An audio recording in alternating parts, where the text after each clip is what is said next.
Welcome back to the Scions of the Southland podcast presented by From the Rumble Seat. I am Akshay, and joining me today live from beautiful Atlanta, Georgia, are Cade Lawson, and new to the podcast, but in Wichita, Kansas, Drew Gordon. How are y'all doing tonight? I'm doing all right. Yep, pretty good. We are coming at you after another week of Georgia Tech football and a couple big wins for GT Volleyball.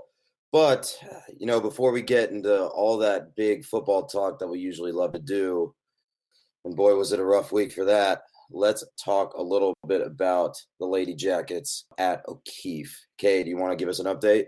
Yep, absolutely. And before we continue, a quick moment of silence for Jake and Ethan, who are not here tonight. Ethan is currently recovering from carpal tunnel induced by his intense Nintendogs addiction. And Jake actually drowned while skinny dipping in the Chuck E. Cheese ball pit. So they'll both be kind of on the recovery, hopefully, and be back here next week. I mean, we got to place them on the IR. They'll be back in a couple weeks, hopefully before the end of the season. It's a tough break, especially with that Nintendogs addiction. But Yeah, I'm sure you hate to see what that does to the youth in this country, but it's honestly it's about as bad as Fortnite, Oh gosh, yes. David Price, never forget. But in the world of non-rev sports, I'm going to do my best Jake and Ethan impression, which is not going to be very good, and talk about volleyball. So volleyball did get the win against UGA in clean old-fashioned hate, albeit very, very in very, very contentious fashion on Friday. They went up 2-0 over Georgia before letting UGA tie it at 2-2, and then got a very, very close fifth-set victory to win the match over Georgia. So that was a great game. And then today, I believe they also beat Arkansas. So that's a 2-0 weekend, and couldn't ask for much better, especially with the way they won that Georgia game. It's the best atmosphere on campus, bar none, and that's just a testament to how much fun this team is to watch, especially when they're playing well. Yeah, and I think this is a really young volleyball team. And obviously, Cade, you and I aren't super, intimate with the sport of volleyball and know all the rules and such. But there were a couple questionable calls in this game that went Athens' way that went a long way in making sure that they won those 2 sets and sending into that 5th set. Yeah, it was questionable. I guess I guess they're line judges maybe in volleyball, but I guess they're independent. They don't seem like they're from any conference, so they had a hard time. I think it kind of went both ways, and I don't think you can really chalk up the gigantic margin that Georgia won those last 2 sets by, or those middle 2 sets by, just to them, but they definitely weren't helping. Yeah, and especially it was super electric in those first 2 sets, and then it kind of tailed off for the 2 sets that Georgia won, but then got back into it for that 5th set, and it was loud. It was awesome to be in there. I don't think I've heard, a crowd that loud in a long time on campus, and it was really exciting to be a part of. Yeah, absolutely. It was a lot of fun. It was a hot game, but it was a really fun game to watch. You'd think they'd pay for AC in O'Keefe to keep those 1,200 people nice and cool, but didn't happen this week.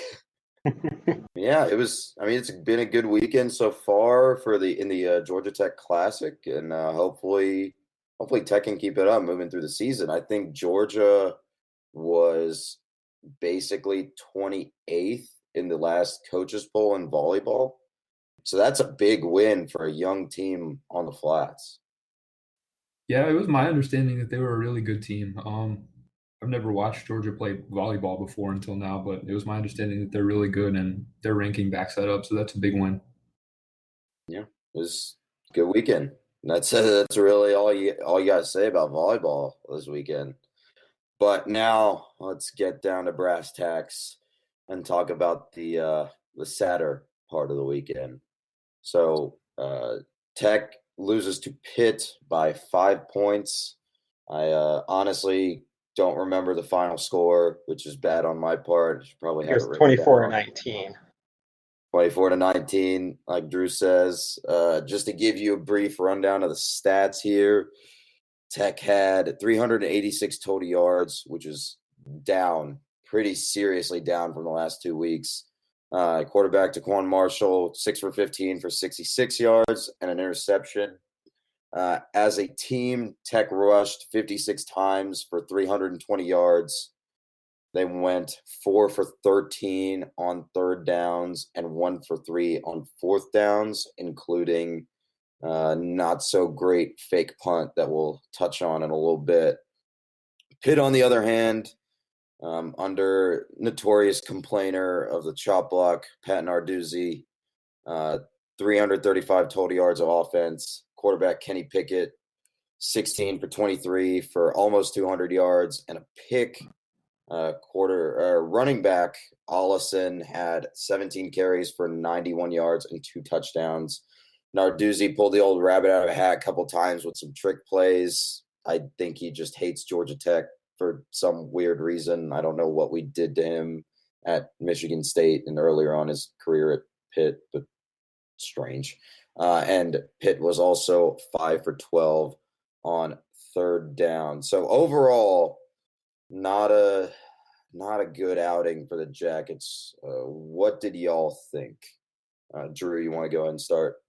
Yeah, I mean, based on those stats that you said, it really doesn't look atrocious. I mean, we had more total yards than them, but that does not tell the story. I think Marshall was not good throwing the ball. I mean, he's had 6 for 15 for 66 yards, and that's just not a way to win a game. I mean, he had one pass to Jalen Camp that should have been caught for 30, 40 yards. That there was no one around him. There was no one near him, and he just dropped it.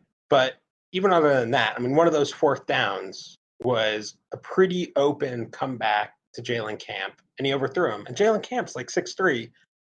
I mean, he overthrew him quite a bit, and that was a big struggle for Tech. And I think for Taquan, when things go bad, he struggles to throw the most.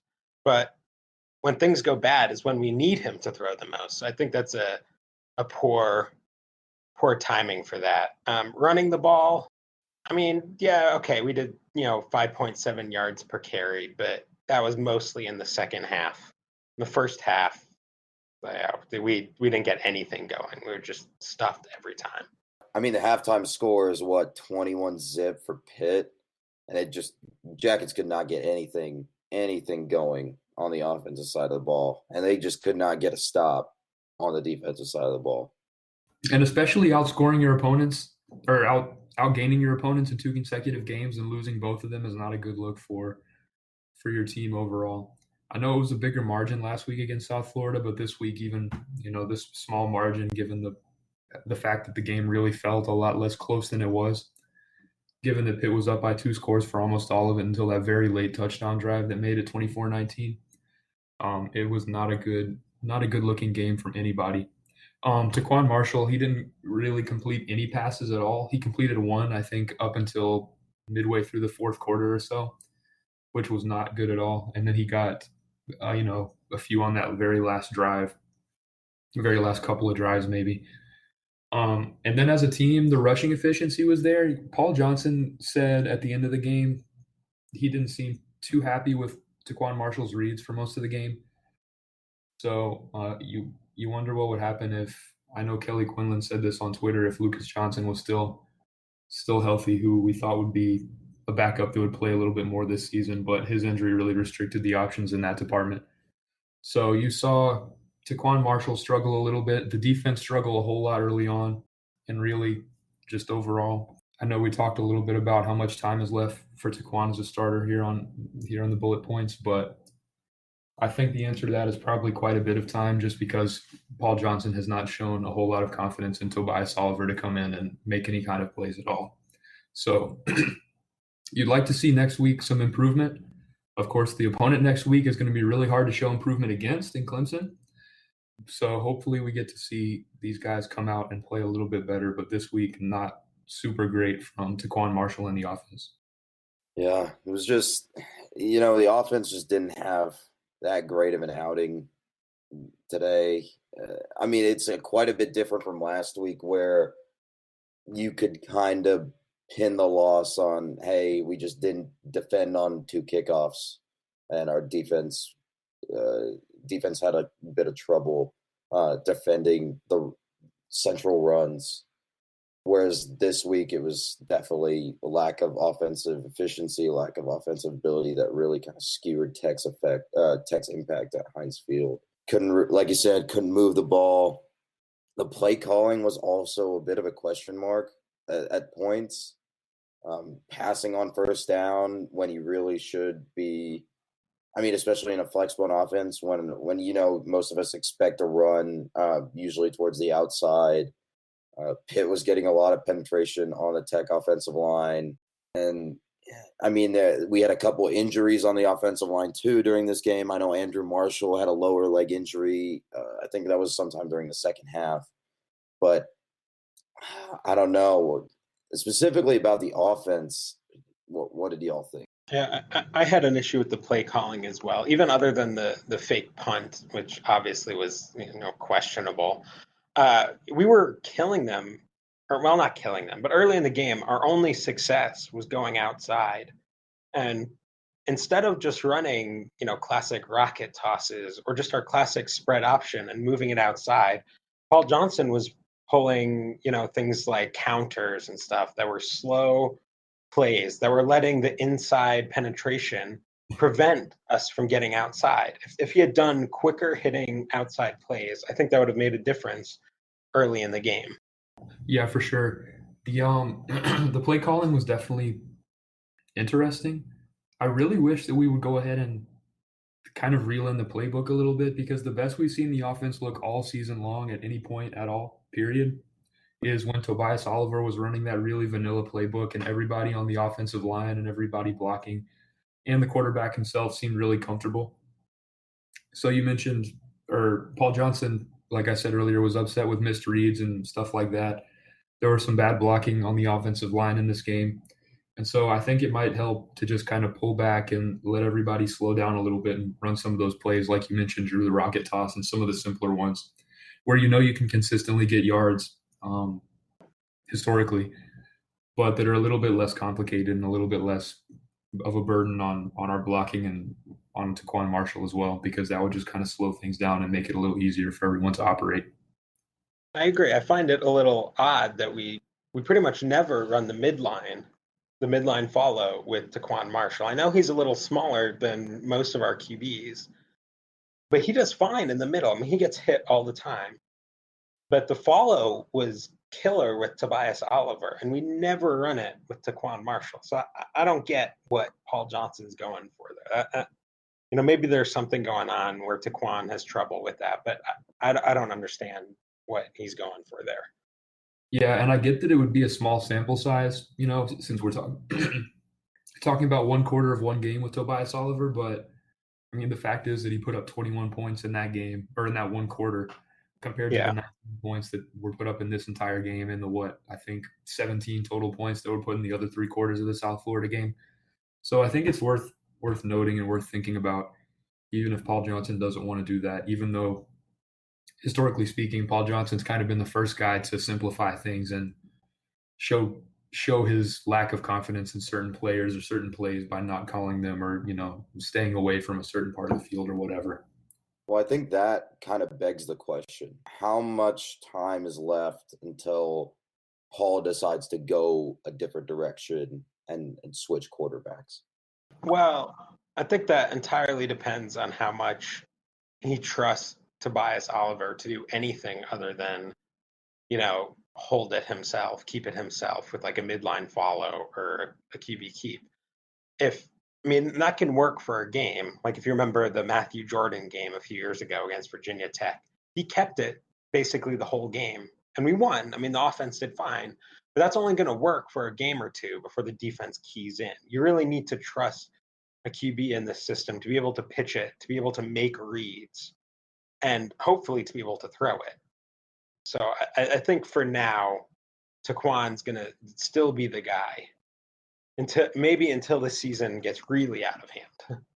Yeah, for sure. You mentioned the season getting out of hand. I'm really nervous about, at what point we can say we're getting out of hand, because this was really the easy part of the schedule with, Alcorn, South Florida, and Pittsburgh, and you're coming out of it 1-2. So I really hope they can turn things around. I really hope that Taquan Marshall is the guy that can turn things around. But based on the sample size we've seen so far, which is a full season plus the first 3 games of this season, it does seem like he's struggling in his role a little bit. But it really just depends on what Paul Johnson thinks about Tobias Oliver behind him. I keep going back and thinking about Lucas Johnson and the fact that it seemed that Paul Johnson had far more confidence in him than he does in Tobias Oliver, just based on where those two are situated at the depth chart. So losing him really hurt any hopes of kind of breaking in a quarterback of the future who's going to play a few more years down the line as well. But I mean, I personally would really like to see Tobias Oliver play a little bit just so that we can see what we have. It may very well end up that Taquan Marshall is still the best option, but I mean, when you're watching the offense struggle a whole lot and put up 19 on a defense that you really have really laid it on in the past and probably should have done again this year, given the type of games they've had against Penn State and other teams like that, I think it would be worth taking a look at what you have behind him. Yeah, I'm with you. I think it's something to consider, and I'd like to see Tobias Oliver get more snaps, but I'm not sure Paul Johnson or I am willing to throw in the towel on this year yet. And I think that's what going to Oliver this early in the year would do. I agree. I think the Lucas Johnson injury hurt a lot. I really liked Lucas Johnson. I think, his throwing is definitely seems superior to Taquan Marshall's. And so I think him getting in the game would have been great. But, with him out, I think it's a lot harder to say that Taquan's not the guy. I think, you still want other players on the offense to develop. And doing that requires having a decent quarterback. And if Paul Johnson doesn't think that Tobias Oliver's there yet, then he has more insight than I do, I guess. Yeah, definitely. The only, I guess, nit I would pick with that is that I would question whether or not it would be really throwing in the towel to play him some more this year, just because, I mean, it would be one thing, in my opinion, if Taquan Marshall was winning close games or, having the offense run competitively, and then we were still talking about playing Tobias Oliver. But if it really doesn't seem like anything is going to get a whole lot better for the offense. So I think maybe even if it's just for a few drives per game, I think seeing Tobias Oliver would be less throwing in the towel and more trying to figure out a more creative approach to winning, like he tried to do during the South Florida game, even though he came in due to injury. And that's actually another interesting thing is that Taquan Marshall's been hurt a couple of times. He got hurt a little bit in this game, and he just kept playing through it. And the fact that Paul Johnson was willing to run a semi-injured Taquan Marshall out on the field over healthy Tobias Oliver is not a huge vote of confidence in him. But I just really find myself wondering what he could provide for the team given the opportunity. I agree with you. I'm also kind of concerned that Paul trotted out a injured Taquan Marshall a couple times in this game. Like, that's not good. That's something we saw. Obviously, it was a different situation in Michigan when Brady Hoke sent back in a super concussed quarterback to play in on consecutive plays. But this, I mean, you still don't want to send an injured player back onto the field, right? No, not at all. And I mean, the nature of the way Taquan plays the game, he takes a ton of hits. I mean, we saw it in this game. We see it in every game. He likes to keep the ball himself as opposed to pitch it, which is, I mean, less a criticism of him and more just a statement to the way he likes to play. But that's going to take a toll on you. And the way to keep him fresh, I think, would be to give somebody else like Tobias Oliver the opportunity to come in for a few plays or for a drive or something like that just to keep him fresh. Because he tailed off at the end of last season after that really strong start. I think the hits he had to take all season long probably contribute a lot to that. And I'm afraid we're going to start seeing that again here shortly, even though he didn't have the hot start to this season that we saw in 2017. I think that's a valid concern. I think that's a good reason to play Oliver more. And I mean, obviously this game, early in the game, he was holding his legs sometimes after hits. I mean, and he really relies on his shiftiness, his ability to cut quick, his ability to move side to side. And that was, it didn't seem like it was there for him. He did a lot more pitching, a lot more I mean, even throwing than he normally does. I mean, it was a lot of straight line running too. Even on the plays that he was able to break through the center of the defense, it was a lot more straight line and then take that first hit and go down, from what it seemed like to me. Yeah, for sure. And there were a couple of plays too where I think it was West Durham, so I don't know why I said the commenter, but West Durham mentioned, yeah, it seems like a healthy Taquan probably makes that play. And for the most part, I agreed with those. There were a few where it was just like a defender grabbed his foot, and I'm not sure how that would, be any different with healthy Taquan. But there was a big difference in the way that he ran the offense and was able to execute in this game. We can't say for sure what part of that is due to injury and what part of that is due to, whatever other factors like blocking from the offensive line or whatever else. But there's no doubt in my mind that playing an injured quarterback who's already been having a few struggles this season of his own is probably not going to be super conducive to winning the game most of the time. Yeah. So with that being said, let's move on to another unit, the team that seemed like it had a lot of struggles, especially early on. The defense, honestly, in this game, there was really not much pressure on Pitt quarterback Kenny Pickett, except I think we have noted here that Henri Saint-Amour was doing a good job creating some havoc. Tackling was not particularly great again for the second game in a row. Just their lack of wrapping up, a lot of just arm tackling. The defensive backfield played okay. There was one play that I really liked in the second half. I forget who the corner was, but it was on a long pass play for Pitt, and he was able to knock it away right off of one of Pitt's trick plays, and that was super. I mean, that was a positive point. Otherwise, kind of nonplussed, not great game. The only other note I have here is that Caleb Oliver did suffer an injury. I believe one of the notes that we had coming out of the game was he was unable to put pressure on one of his feet. So moving forward, especially going into Clemson, that's also a little concerning. So guys, what did we think about the defense overall? So first half, obviously not as good. Second half, you can't complain about what you got from them. Real quick, I would like to say probably my defensive MVP would probably be Tariq Carpenter. He really has stepped up and played really good football these first few weeks. You wish he didn't get...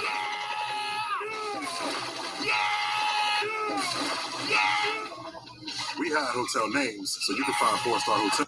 Okay, I have sounds no like idea. a pretty ringy endorsement for Tariq Carpenter there. I have no idea what that was. That was from the ESPN stats website. So that's a new adventure. So I'll go ahead. Tariq Carpenter. Yeah, so Tariq Carpenter, I think I would give Tariq Carpenter my MVP. He's played incredibly well this whole entire season. He came out in this game, finished with tied for a team leading 5 tackles. He really laid some big hits on a few guys, one of which I think was caused a guy to be short and force, I think, a third or a fourth down, probably a third down. And then he had that really nice pass defense late in the game where he was able to get a hand on the ball without interfering with the wide receiver at all. And he also had one of Georgia Tech's just 3 tackles for a loss in the game. So really good play from him. But going back to that 3 tackles for a loss I just mentioned, that's not at all what you want to see from a team, especially one that's playing against one of the slower offenses we've seen this entire season, one of the more pro style and less, hurry up spread offenses like we saw with South Florida. But not a single sack, only 3 tackles for a loss in the whole game. One of the big things we talked about when Nate Woody got here was trying to fix that havoc rate that we did not see at all last season with Ted Roof. But this game, it was not there at all. Just 3 tackles for a loss, and it was not a good day overall for the defensive line and the linebackers on this team. I agree with you, Cade. I think a lot of the problems this defense has is that the front 7 is not, this Nate Woody's defense needs the front 7 to make plays. Okay, you're going to give up big plays. That's going to happen. That's fine because your front 7 is also making plays. They're making sacks. They're making tackles for loss. They're causing fumbles. They're causing bad throws by the quarterback. And none of that happened this game. the defensive line outside of Henri Saint-Amour did absolutely nothing. The linebackers, there's a play or two where they made a nice play, but otherwise they weren't there. They were getting pushed back. They were making tackles, 6-7 yards behind the line of scrimmage, like they would be in a Ted Roof defense. I mean, the front seven wasn't there. I think our defensive backfield held their own. They weren't the best. They missed some tackles on runs, but they did an okay job. You mentioned Tariq Carpenter. He had a good pass defense, and then other than that, though, they're just Pitt wasn't throwing downfield much outside of trick plays. They were just taking the short passes because we could not get there in time. We could not get to the quarterback. The short passes weren't even that short. You're talking about comeback routes that are ending at 10 yards, 15 yards. They were just hammering that medium range passing game the entire day. Yeah, I mean, it felt like shorter than it was because we could not get there quick enough. We could not get there. You should be able to put pressure on a QB before a 12-yard comeback, and we did not. And I mean, I think you said that Pickett had 16 completions for like 190 yards. So I mean, it wasn't like he was gashing us deep. They were just getting short and medium yard passes, and that was where the issue was coming. Pitt hasn't had a really good quarterback since they had Tom Savage years and years ago. They've had this real revolving door of guys just coming in and out over and over. It seems like you see a different starter every year, and it's always the same skill set where they're just going to try to scheme some guys open and get those really short to medium passes. I think it was last year when they really just tight ended us to death is the only way I can describe it, and we didn't adjust. And then this year it felt like a lot of the same thing, although maybe more so with their wide receivers this time. Y'all mentioned Henri Saint-Amour. I think he had the only 2 quarterback hurries on the team in this game, which is just not good.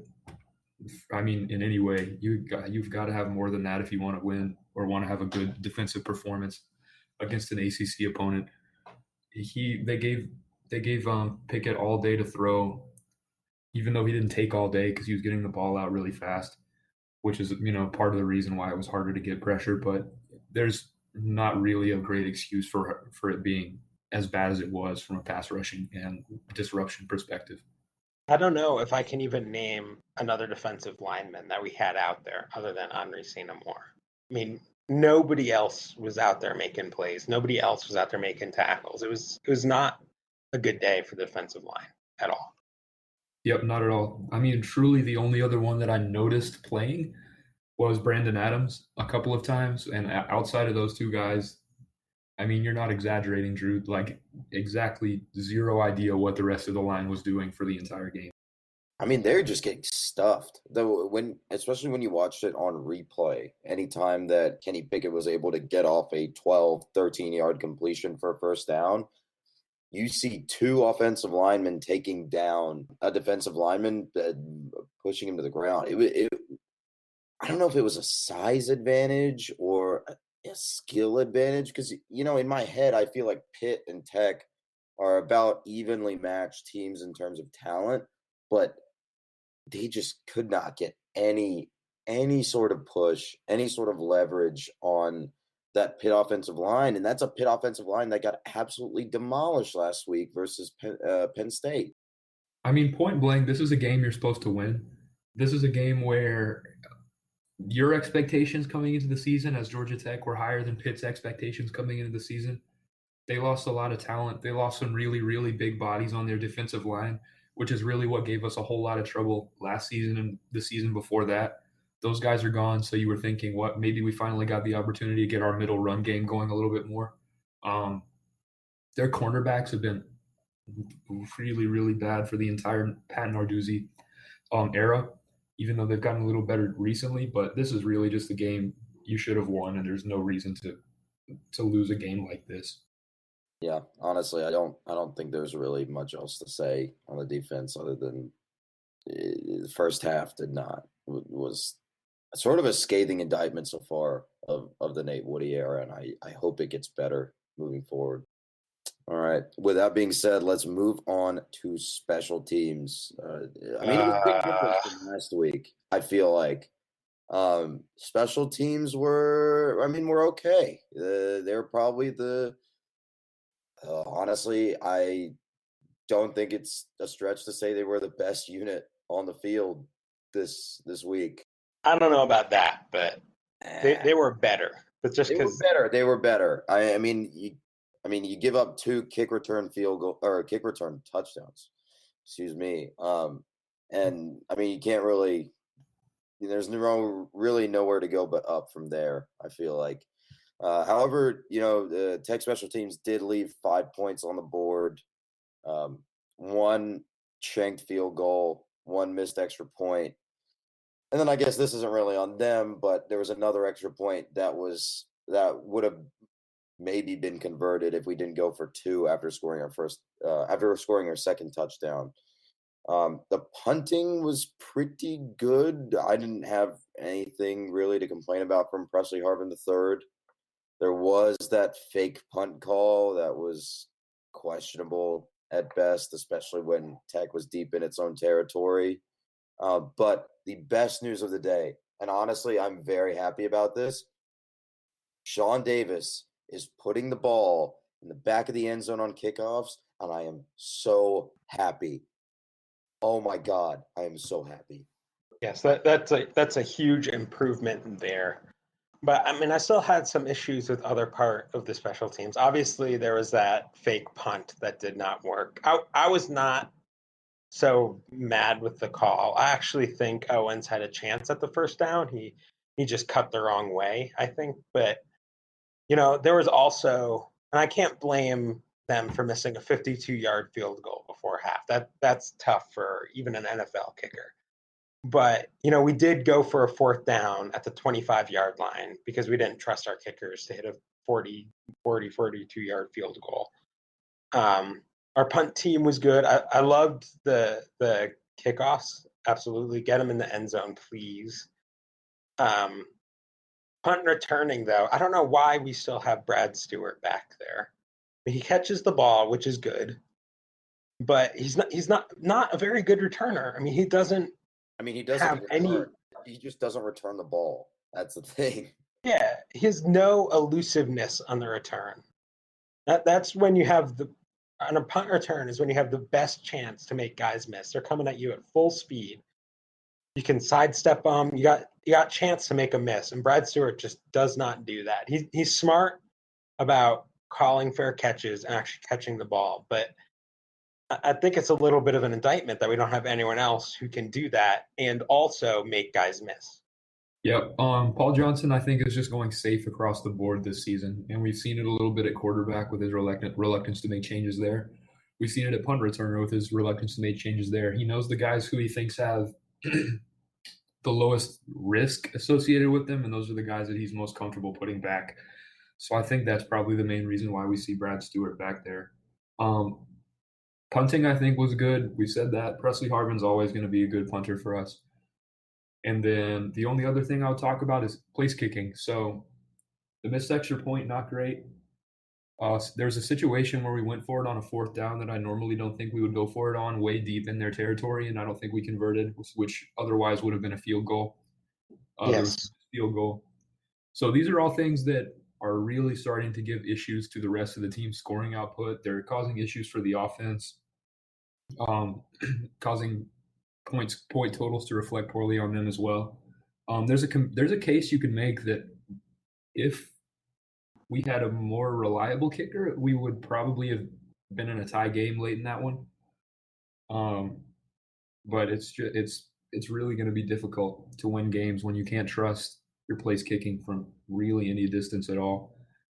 And we were spoiled by Harrison Butker for years and years. 99% of college football teams don't have Harrison Butker, but there's got to be some improvement shown from that unit at some point, because the extra points especially is just not something you can do as a college kicker or as a college team.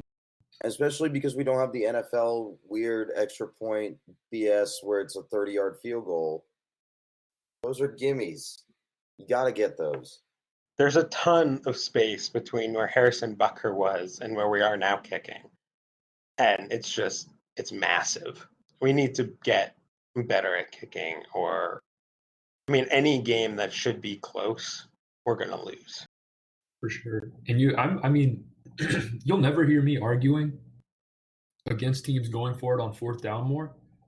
I think there's a case to be made for coaches across the board to go for it on fourth down more often than not, which Paul Johnson's done for a long time. But there are situations where it just makes more sense from a point perspective and just a mathematical perspective to kick a field goal. And the fact that you can't do that for basically any point on the field, like at anywhere, period, with confidence, is going to be a huge, huge issue. And there was one situation where I feel like you're referring to it directly. It was the fourth down call in the red zone. I want to say it was at like the Pitt 15 or 10, where Paul just was like, "Yeah, we're going for it. It's fourth. It's like 4th and 1 or 4th and goal, and we're just gonna go for it. I don't want to trot out our kicker." And that's, you got to take the points. And if you can't take the points, then well, yeah, of course you're gonna lose the game. I mean, special teams is one of those things where it can't win you a game, but it can sure lose you a game. And now with 2 games in a row where, I don't think we necessarily lost because of special teams, but it's been a big factor in us not winning. I mean, it makes the whole difference a lot of the time. We suffered through years and years of the whole Beamer ball experience at Virginia Tech, where everything he preached was doing the extremely small fundamental things like special teams and the really, really niche things like returning, interceptions for touchdowns, where Virginia Tech did those things incredibly well, better than any team in the country, and did well consistently. And you saw the success they had with that. But it seems like the approach that Paul Johnson's had at Tech is to almost marginalize and ignore those same factors that make really successful teams successful. Because especially when you consider the approach he's used for delegating these tasks, giving them as just additional like throwaway jobs to various assistants to handle. I mean, it doesn't work at all. And we know clearly he doesn't think it works to have a regular special teams coordinator, because we tried that for a while too.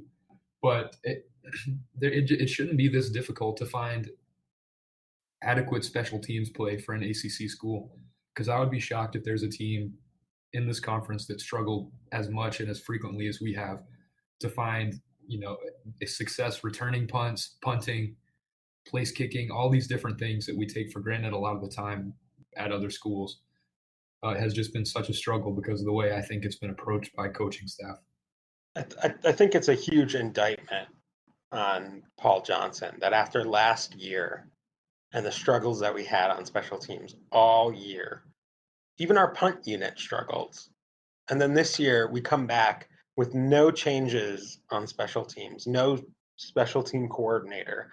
I think that's a massive indictment on him and his ability to make changes when we have trouble. I think sometimes he sees things in his way, and if things don't go the way he expects them to, he can't adapt to that. And I think I'd say it's like Saban, right? Saban is like, if we have to trot out our field goal kicker, yeah, words are hard today. Then we've already lost the game. That's why Saban basically doesn't recruit kickers, and that's why Bama has been historically not so great under Saban at kicking. Well, they did that until they lost the national championship because they missed some kicks. And then he goes and recruits the number 1 kicker in the country, and he stole him from Georgia Tech. And it just happened that guy. Yeah, I was about to bring that one up.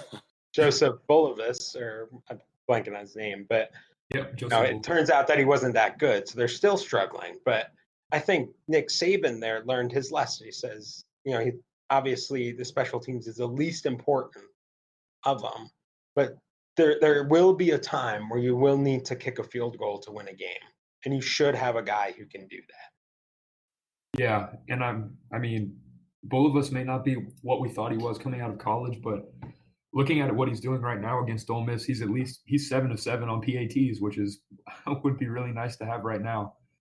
So I wish we had been able to hold on to him.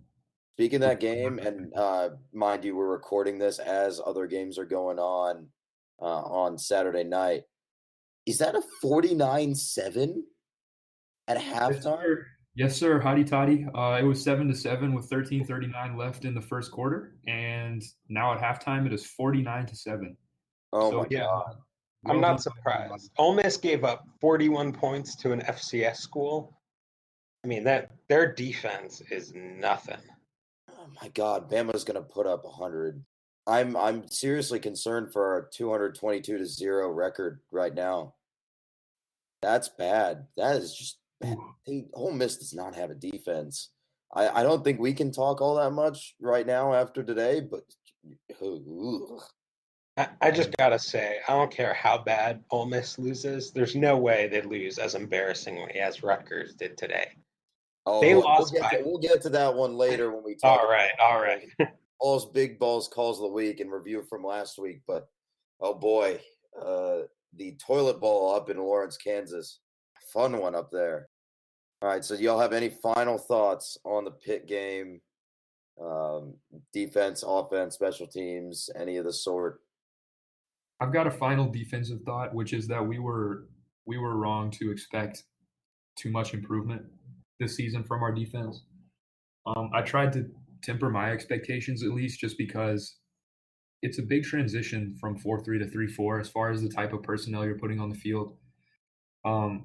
I had hoped that we would get production from especially the defensive line and linebacker positions that are pretty different from what they were, since there's nobody on the current roster recruited to play those positions specifically. So I was cautiously optimistic, and it has not really been rewarded so far. So I guess we just need to remember to be pretty light on Nate Woody for some of these things, because even though you'd like to see probably a better performance, I do think there's quite a few areas where we've seen improvement from last year, and it's just important to remember that year one of a whole new system is going to have a lot of growing pains. I think we can then move on to our reader questions.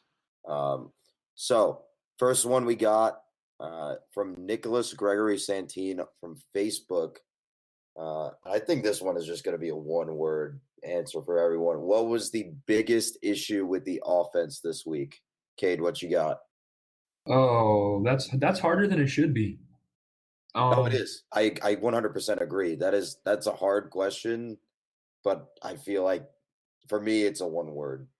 My deal is, so in the loss to USF, we could really clearly sit here on Saturday night and pinpoint exactly what was wrong. You know, it was the touchdowns or the kickoff returns for touchdowns. It was really easy things to point out. But this felt like a lot more failure across the board. It would be way, way unfair to place everything on Taquan Marshall, like beyond unfair and unreasonable. The offensive line was not great. His passing was not great, partially as a result of the offensive line.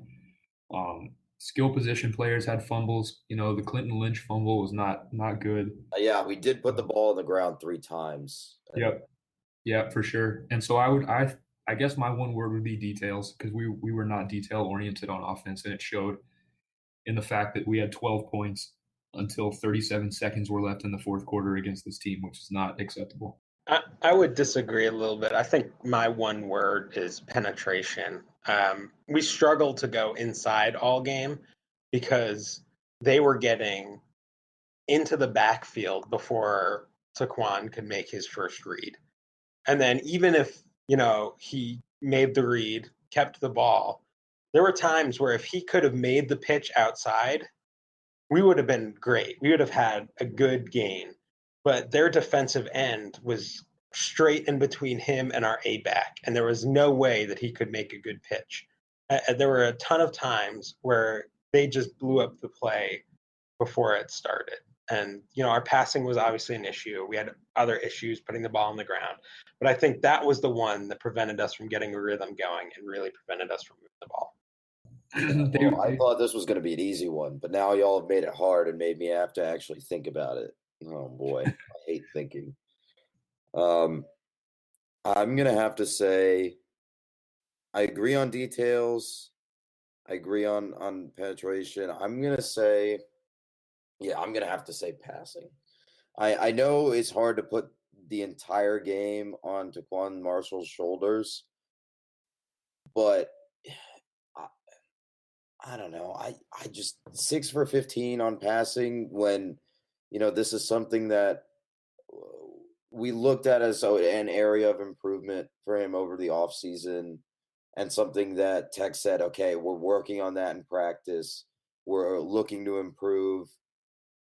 I know Tech doesn't have exactly a sterling history of passing the ball under Paul Johnson. I think one of our fellow staff writers put together a list of Tech quarterbacks and their stats that did not really reflect poorly. But especially with that Jalen Camp just overthrow in the first half that would have set Tech up on, I think, the Pitt 30 and, on one of Paul Johnson's patented death marches.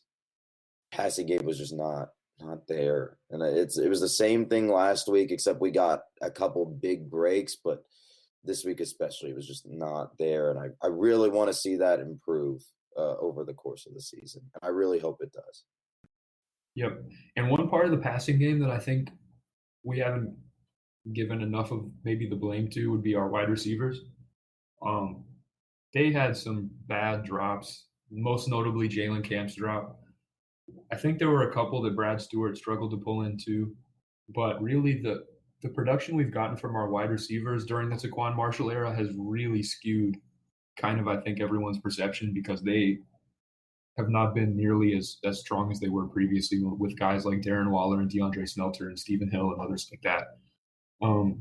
It's not to say that, either party is fully to blame, but in conjunction, the struggles of both of them have made it really hard to move the ball, especially in long yardage situations. Oh, yeah. Yeah, no, I totally agree on that. I just think passing game in general, we're limiting it to one word or one concept. Passing game definitely moving forward was the big issue this week. All right, so next question I got on the docket here. Let's see. From Sarah Johnson Ruggles on Facebook. What was the difference in the last scoring drive versus the previous attempts to move the ball? It's a really good question. I really like this question. I think part of it was that Pitt was hanging back a little. They were sort of looking for us to really push it. So they were letting us take those 10, 12-yard plays that, took up a bunch of time. I think that was a big difference. And I think by the end of the game, our offense had sort of figured it out. We had been moving the ball a lot better in the second half. A lot more outside runs in the second half, as compared to the first half. Especially in that fourth quarter, we're definitely running the ball, running and pitching towards the outside a lot more. I agree. We really started moving the ball better in general in the second half. And then that last drive, they were letting us take those outside runs, letting us take those passes as long as we were eating up clock, which we were. I mean, we started the drive with like 5 minutes left or something and ended it with 40 seconds. I mean, there was not enough urgency there. And I think Pitt was fine with that. They were fine to let us do that. And there's just no tempo. Like, it's hard for this offense to go tempo, I think. And even though we were running no huddle on that last drive, it was still slow. Like, it seemed like I don't want to say it seemed like an unfamiliar concept, but we're not going as fast as you really expect your usual spread option or option team to go in those sorts of situations. No, there was no urgency at all. It was really kind of frustrating to watch because it seemed really they had time to make that comeback if they really wanted to. They had time to get down the field. They had time to score twice if they got the ball back. But they made it a lot harder on themselves because, especially on the one that stuck out to me the most was the one right before the touchdown with 30-something seconds left. They got up to set up first and goal, and then everybody was just kind of, walking around, kind of jogging back to the line. There's no real energy or urgency or anything. So you got the sense that they kind of knew it was over, even though that was not really the case with 3 timeouts and the ability to make an onside kick or to even force them to punt.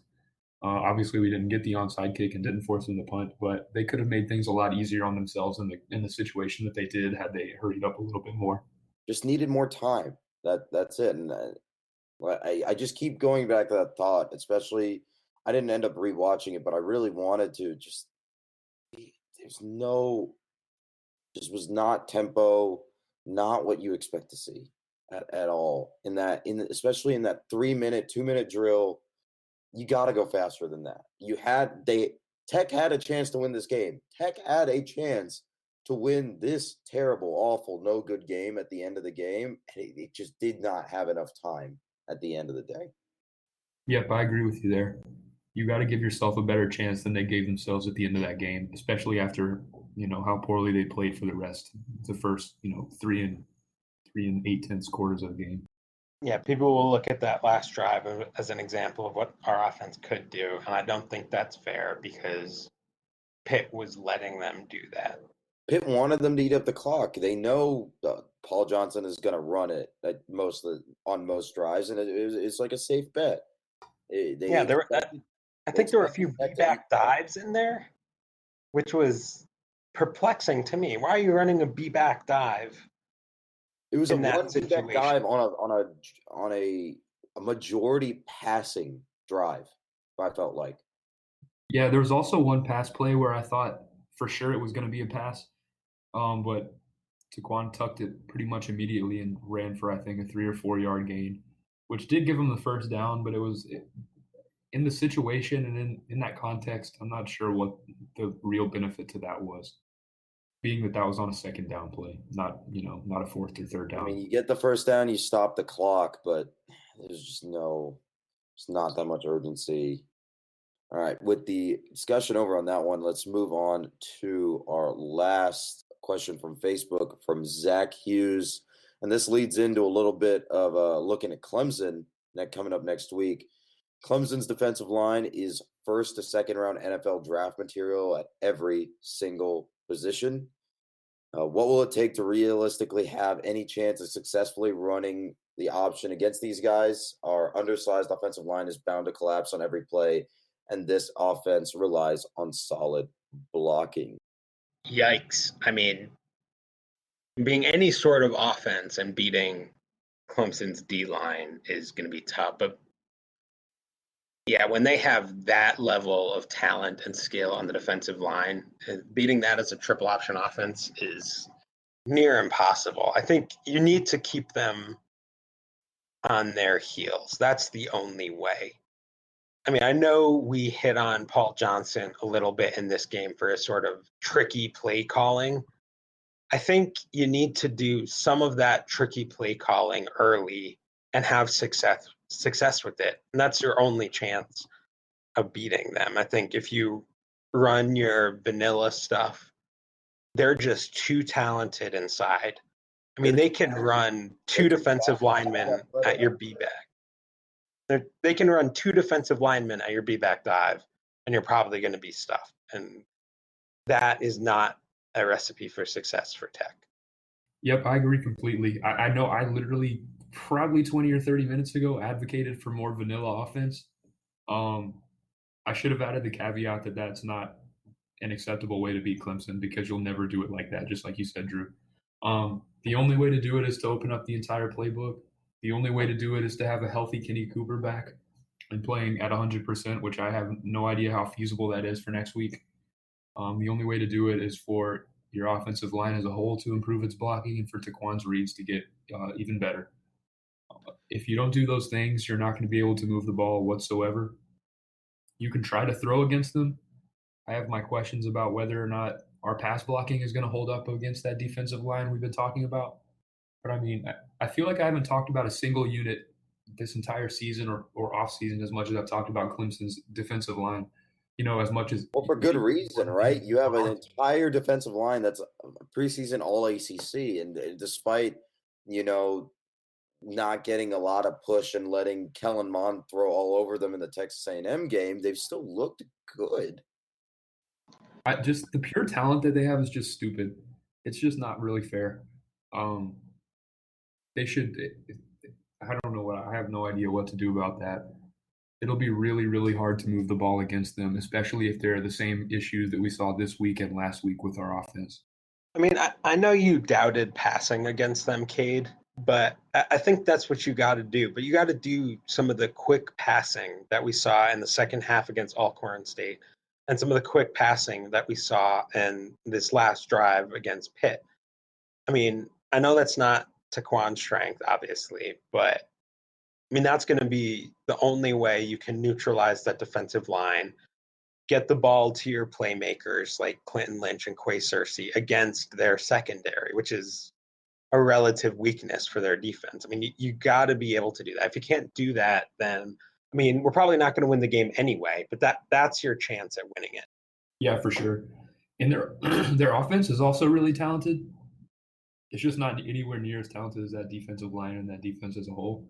I'm guessing we'll probably see some Kelly Bryant. I'm not sure who played for Clemson the most today, if it was Trevor Lawrence or Kelly Bryant. But as far as quarterbacks we've seen at Clemson in the past few years, the options they have right now are not Deshaun Watson. It's unfair. It's still unfair how much talent they have at the quarterback position, I'd say. I believe it was Trevor Lawrence almost exclusively today. So I think that's probably who we'll see the most of.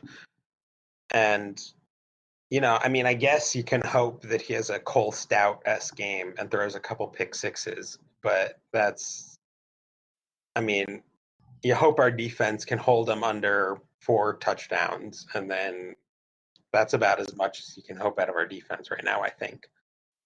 Yep, definitely. And in my opinion, Kelly Bryant is more of their reliable, high floor, low ceiling guy, whereas Trevor Lawrence is definitely the maybe streakier, hot and cold, hit or miss, incredibly talented guy. So if we've got a shot at anybody, I guess Trevor Lawrence might be the one that we have a better shot at, just because we saw what Kelly Bryant did to us last season. So hopefully they can put something together against him. I have a tough time seeing the spread for that game under 3 or 4 scores, honestly, because Clemson on the offensive side of the ball, and y'all have touched on it. It's a lot of talent. It's a well-oiled machine from Dabo Swinney. On defense, Brent Venables still has refused to take a head coaching job and is the undying bane of our existence. It's unfair, and especially reeling from 2 heartbreaking pretty much describes it. 2 heartbreaking losses for Tech. This is a tough one even at home for Tech to play in. Yeah, for sure. It's not going to be an easy game. I guess if there's a team that we've historically upset under Paul Johnson, it's probably Clemson after 2011 and 2014 and a couple other instances. But yeah, this is not the way Georgia Tech has played this year. I don't think is the same as the way we've seen in previous years when we've beaten Clemson. So it's going to be a tough test for sure. But I do gotta agree, if it's Trevor Lawrence pulling the strings for Clemson, if Clemson wants to play a little look ahead to the next team on their schedule, I have no idea who that is. But if they overlook this game and start Trevor Lawrence and he makes mental mistakes at Bobby Dodd, then this could be. I mean, I hope he does. That means it's a game and we're still in it. Yeah, that's just going to be tough all around. I don't know how we could possibly win that game. But BYU just beat Wisconsin today, so who knows? Things happen. And that was like a 20 I want to say there was a 20-point spread or something like that. So, as Kevin Garnett says, anything is possible.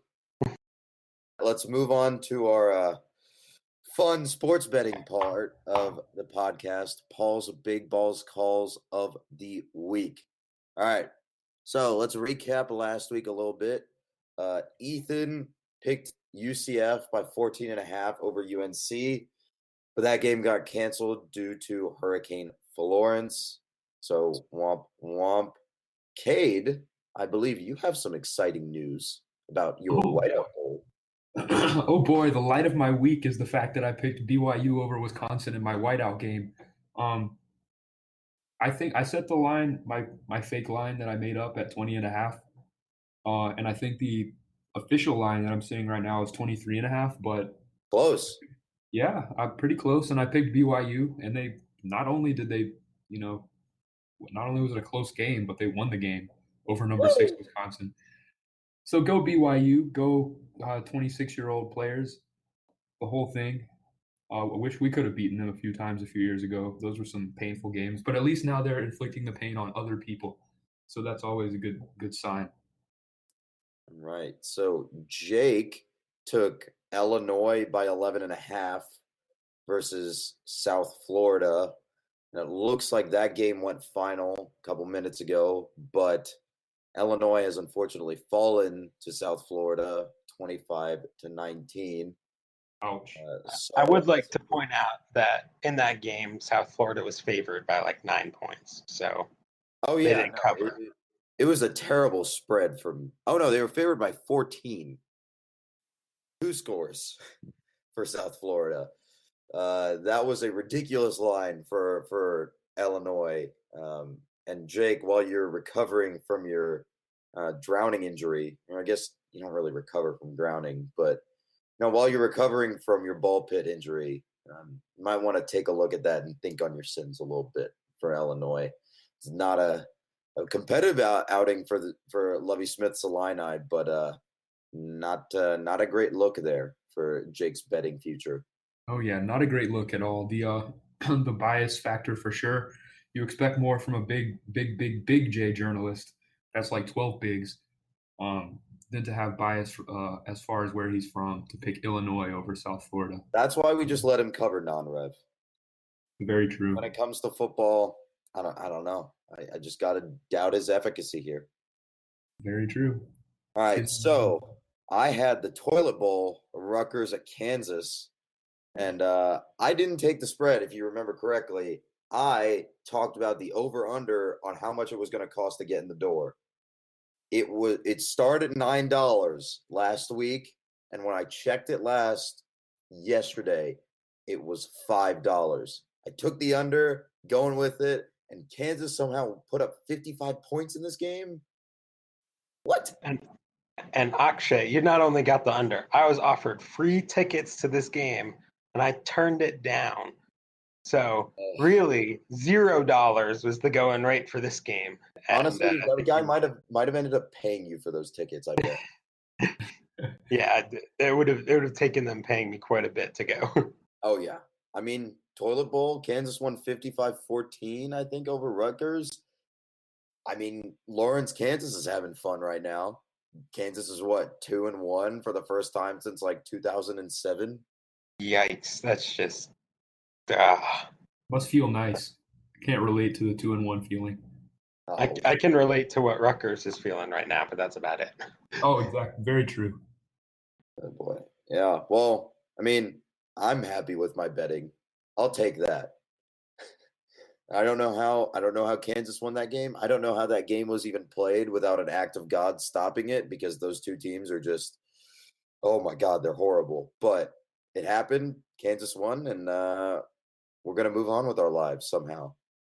So, what do we got this week for Paul's Big Balls Calls of the Week? Cade, hit me. All right, so powerhouse matchup of the week, the two most evenly matched teams in the entire country. Northern Illinois at Florida State. Willie Taggart, not very good.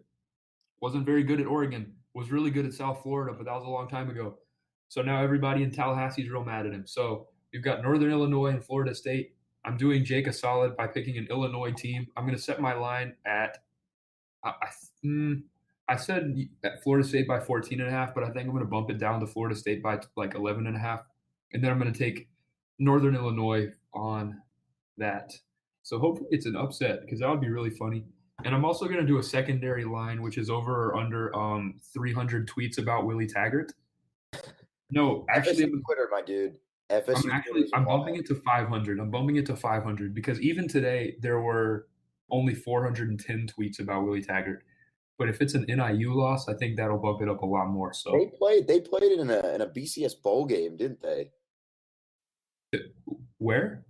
I'm pretty sure they played in a BCS bowl game, like the. Florida State and Northern Illinois. Yeah, that was. They did. Yeah, they did. That was the Orange Bowl, I think. That was back when Northern Illinois had Jordan Lynch, who was that really, really good quarterback who finished, I think, 3rd or 4th in Heisman voting that one year. And then got drafted, and we never heard from him since. So, yeah, 500 tweets for Willie Taggart. I'm going to take the over on that because people are going to be real mad. Or maybe actually it'll be a blowout and they'll be real happy and saying he's finally found his groove. But who knows? Over 500 tweets about Willie Taggart for sure. All right. Sounds about right. Drew, what you got? All right, I'm going West Coast for this, and I would like to preface this. This game is Arizona State at Washington, and as of recording time, neither of these teams have played yet. Yeah, so I have no idea what's going to go on. I'm just guessing. I'm going to put the line at Washington favored by 9. I think a lot of us, including me, made fun of the Herm Edwards hire at Arizona State. But that's looking way better than, Kevin Sumlin and Willie Taggart and Scott Frost. So, I'm going to say it. I'm firm for Herm. Give me Arizona State plus 9. And you said you were taking Arizona State in that game for the upset too, right? That's correct. I think Arizona State's going to win. I think they're going to win the Pac-12 this year. Ooh, that's a bold pick. That is a spicy pick. And I actually have one trivia question for y'all, which is, if the angry Florida State fans get their way, how much would it cost to fire Willie Taggart at the end of this season? Any guesses? More than $4 million. 27.5 million. Wow. You were close. So it's $21.25 million if they decide to fire Willie Taggart this year. So I'm amazed that it's that cheap. Honestly, I feel like they signed him for a lot more. Yeah. They're not going to. I hope. I really doubt they're going to after 1 year, but that would be an expensive decision. That would be hilarious. I'm not gonna lie. Yes, it would be. We'll see what happens when they go 1-11. Uh-oh. Oof. Yeah, I think that's Willie Taggart's head on a pike there in Tallahassee if they go 1-11. All right, so I will take this week's meme bowl, FAU versus 2018 national champions UCF. Is it 2018 or 2017 national champions? I can never get the naming thing right on those. I don't know. Probably 2018, right? Because they won it in 2018. Yeah, the Peach Bowl was technically 2018, right? It was New Year's Day. Got to be 2018. Yeah, 2018. We'll go with that. Okay, we'll call it 2018. So the Lane Train meets the national champions at Spectrum Stadium in Orlando. I was thinking UCF has actually looked pretty good this season. FAU has very much so struggled. FAU kind of didn't show up versus Oklahoma, and then almost didn't beat a pretty bad Air Force team last week. I don't really know what they were doing this week. I think they might have been off. But for future Georgia Tech head football coach Lane Kiffin and his Lane Train are going to beat the spread this week, but UCF is still going to take home the victory and win by 5. I'm going to set the spread for this. I'm thinking 15 points. UCF is going to be favored by 15 points. Lane Train is going to beat the spread, but UCF by 5. I'm feeling it. By 5? Man. Yeah, UCF by 5 because it's a 15-point spread. Am I misunderstanding how betting works? Well, I think you're just misunderstanding how to talk about it, but okay.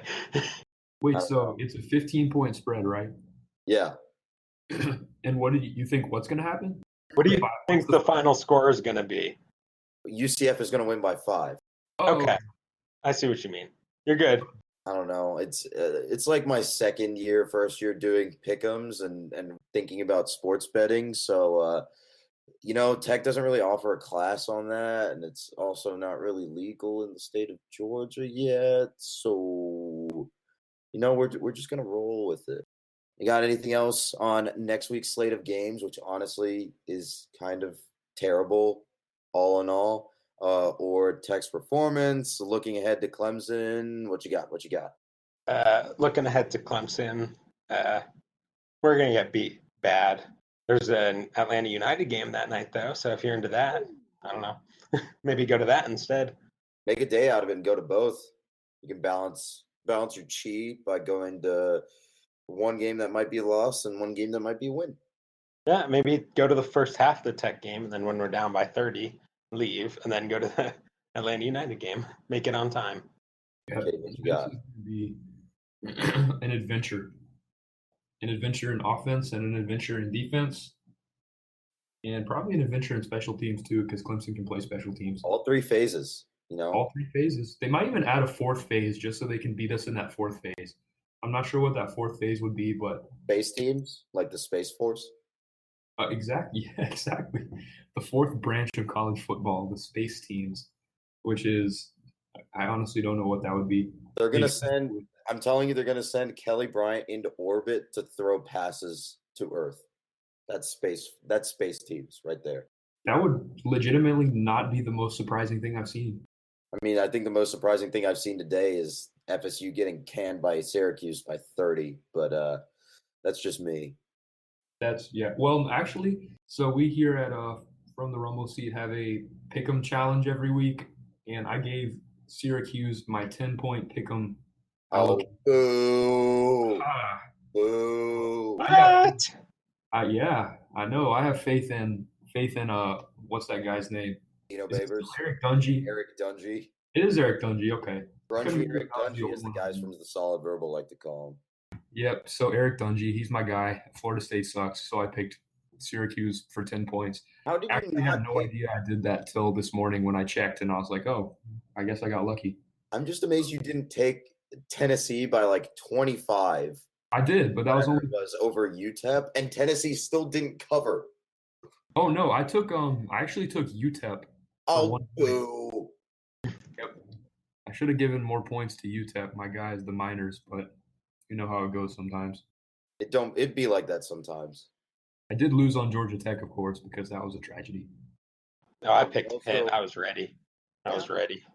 Also, if you bet your life savings on Tech, like our friend Stephen Murphy said you should, we're sorry. Yikes! Yeah, my savings are minimal because I'm broke, so wouldn't be too much of a loss for me. But yeah, still not what I want to do. Yeah. Hopefully none of you bet your mortgage on that one because that would be bad. As you know, sports betting is also illegal in the state of Georgia, so stay legal. Don't do sports betting, kids. It's a gateway drug to actual drugs. What sports betting?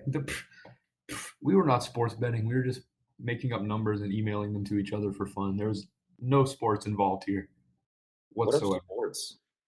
Let's go to Georgia Tech. We don't know what sports are. Whatever the Georgia equivalent of the NSA is that's monitoring this live podcast recording right now, we did not bet on any sports. We were just playing around. I did not have betting relations with that sport, American football. Exactly. So prove it. Hack my email. You'll find nothing. Cade, I feel like I could guess your email password pretty easily. Why me in particular? I don't know. I think it's the econ major in you. I feel like your email isn't that secure. All right, also, please take that as initiative to hack Cade's email and then tell me the password. Guess my email account password right now on this live podcast. I'm not doing that. Do it. Come on. You won't. You won't do it. Bet you won't. Hell yeah, I can do. Come on. Let's see. Tobias Oliver 08. Thanks. There goes my info. You think he's changed it from his Lucas Johnson password already? It was probably the 90-day renewal period for your password for Georgia Tech, and it just came up, and Cade just had to think of something on the spot. Yeah, I actually have a funny story about how I decide passwords, but I feel like oversharing about the way I create my passwords is not what I want to put on the internet, so... Well, don't overshare on the internet? What do you think the internet is for? I know.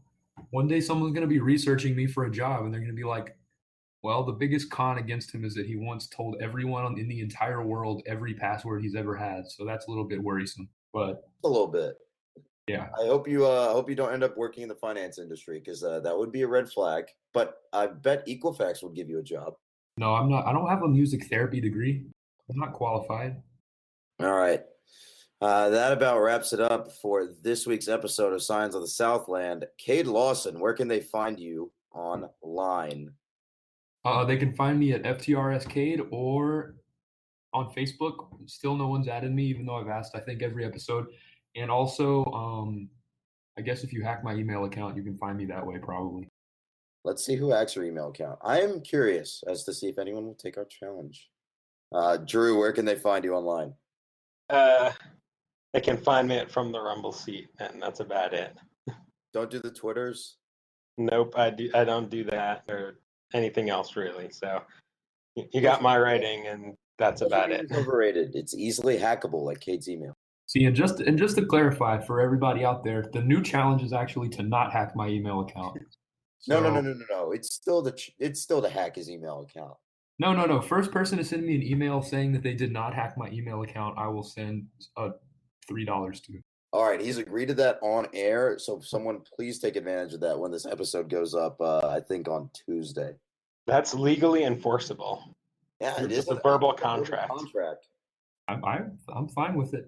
You'd have to go through all the regulations for contest giveaways, I'm sure, but I'll keep it on the down low and send you that $3 that you can use to buy. We'll put them in the show notes. You can buy a cup of coffee. You can buy Cade a cup of coffee for giving you those $3 and winning the contest. I'd appreciate that. All right. I am also not a fan of the Twitters, but all my articles go through FTRS blog on Twitter. You can find them on fromtherumbleseat.com. And from Midtown Atlanta and also Wichita, Kansas, this has been Signs of the Southland, and we will see you next week on the Flats. Peace out.